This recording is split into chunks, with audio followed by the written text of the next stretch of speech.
Zakaria pasal 11. Bukalah pintu-pintumu, hai Libanon, supaya api dapat memakan pohon-pohon arasmu.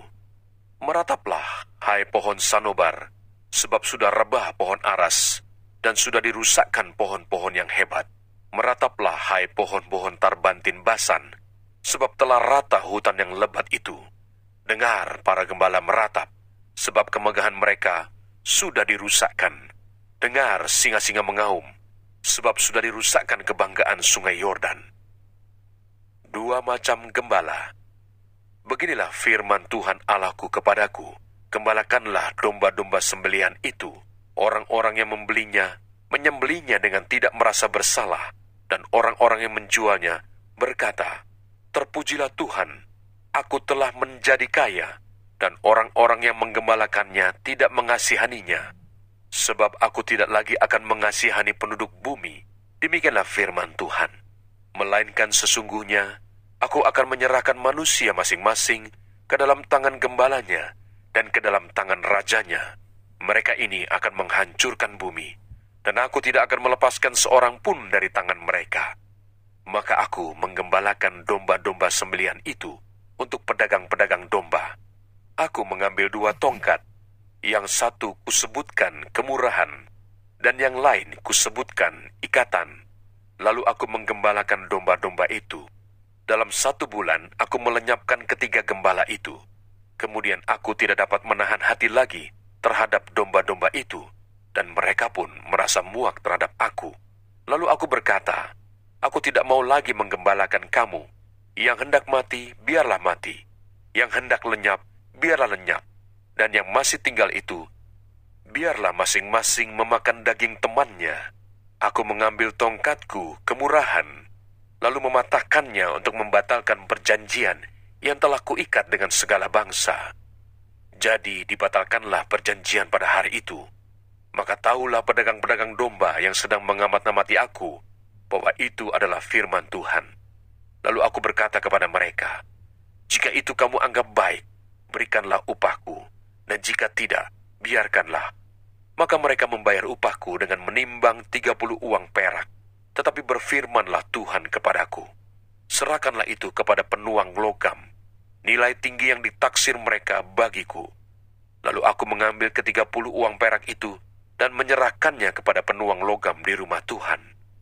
Kemudian aku mematahkan tongkat yang kedua, yaitu ikatan, untuk meniadakan persaudaraan antara Yehuda dan Israel. Sesudah itu, berfirmanlah Tuhan kepadaku, ambillah sekali lagi perkakas seorang gembala yang pandir.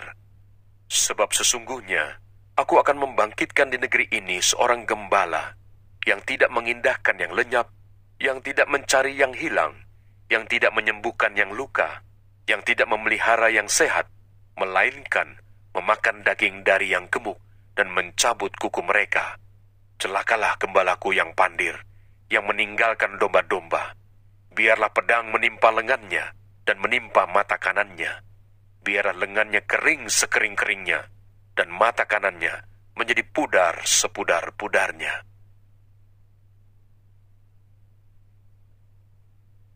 Zakaria pasal 12. Pembebasan dan pembaharuan Yerusalem. Ucapan ilahi. Firman Tuhan tentang Israel. Demikianlah firman Tuhan yang membentangkan langit dan yang meletakkan dasar bumi, yang menciptakan roh dalam diri manusia. Sesungguhnya, aku membuat Yerusalem menjadi pasu yang menyebabkan segala bangsa di sekeliling menjadi pening. Juga Yehuda akan mengalami kesusahan ketika Yerusalem dikepung. Maka pada waktu itu, aku akan membuat Yerusalem menjadi batu untuk diangkat bagi segala bangsa. Siapa yang mengangkatnya, pastilah mendapat luka parah. Segala bangsa di bumi akan berkumpul melawannya. Pada waktu itu, demikianlah firman Tuhan, aku akan membuat segala kuda menjadi bingung, penunggangnya menjadi gila. Atas kaum Yehuda, aku akan membuka mataku, tetapi segala kuda bangsa akan kubuat menjadi buta. Sesudah itu, kaum-kaum di Yehuda akan berkata dalam hatinya, penduduk Yerusalem mempunyai kekuatan oleh karena Tuhan semesta alam, Allah mereka. Pada waktu itu, aku akan membuat kaum-kaum di Yehuda seperti anglo berapi di tengah-tengah timbunan kayu, dan seperti suluh berapi di tengah-tengah timbunan bulir gandum. Api keduanya akan menjilat ke kanan dan ke kiri segala bangsa di sekeliling. Tetapi Yerusalem selanjutnya akan tetap tinggal di tempatnya yang dahulu. Tuhan akan pertama-tama memberi kemenangan kepada kemah-kemah Yehuda, supaya keluarga Daud dan penduduk Yerusalem jangan terlalu bermegah-megah terhadap Yehuda. Pada waktu itu, Tuhan akan melindungi penduduk Yerusalem, dan orang yang tersandung di antara mereka pada waktu itu akan menjadi seperti Daud, dan keluarga Daud akan menjadi seperti Allah, seperti malaikat Tuhan yang mengepalai mereka. Maka pada waktu itu, aku berikhtiar untuk memunahkan segala bangsa yang menyerang Yerusalem. Ratapan atas dia yang tertikam. Aku akan mencurahkan roh pengasihan dan roh permohonan atas keluarga Daud dan atas penduduk Yerusalem, dan mereka akan memandang kepada dia yang telah mereka tikam, dan akan meratapi dia seperti orang meratapi anak tunggal, dan akan menangisi dia dengan pedih, seperti orang menangisi anak sulung.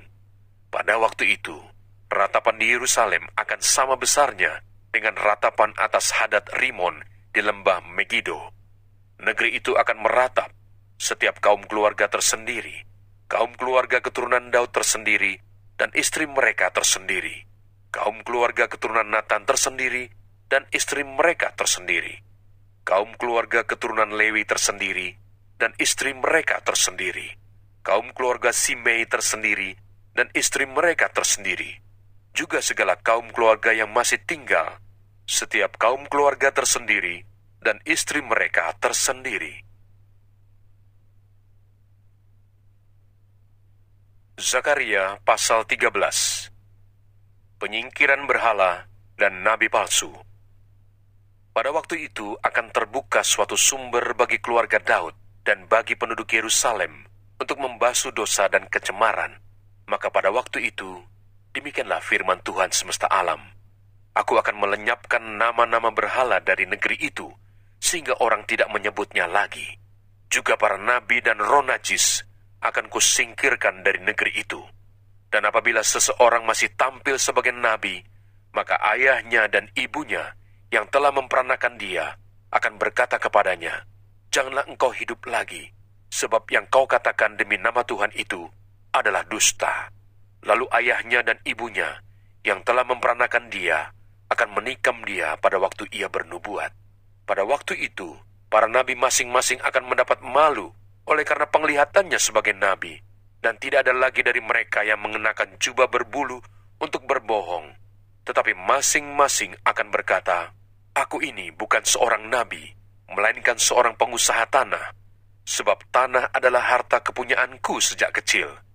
Dan apabila ada orang bertanya kepadanya, "Bekas luka apakah yang ada pada badanmu ini?" Lalu ia akan menjawab, "Itulah luka yang kudapat di rumah sahabat-sahabatku." Pedang menimpa umat baru. Hai pedang, bangkitlah terhadap gembalaku, terhadap orang yang paling karib kepadaku. Demikianlah firman Tuhan semesta alam. Bunuhlah gembala, sehingga domba-domba tercerai-berai. Aku akan mengenakan tanganku terhadap yang lemah.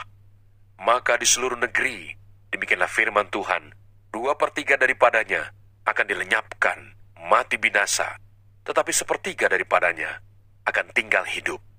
Aku akan menaruh yang 1/3 itu dalam api, dan akan memurnikan mereka seperti orang memurnikan perak. Aku akan menguji mereka seperti orang menguji emas. Mereka akan memanggil namaku, dan aku akan menjawab mereka. Aku akan berkata, "Mereka adalah umatku," dan mereka akan menjawab, "Tuhan adalah Allahku."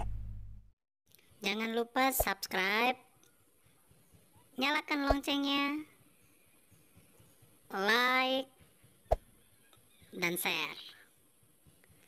Terima kasih. Tuhan Yesus memberkati. Shalom.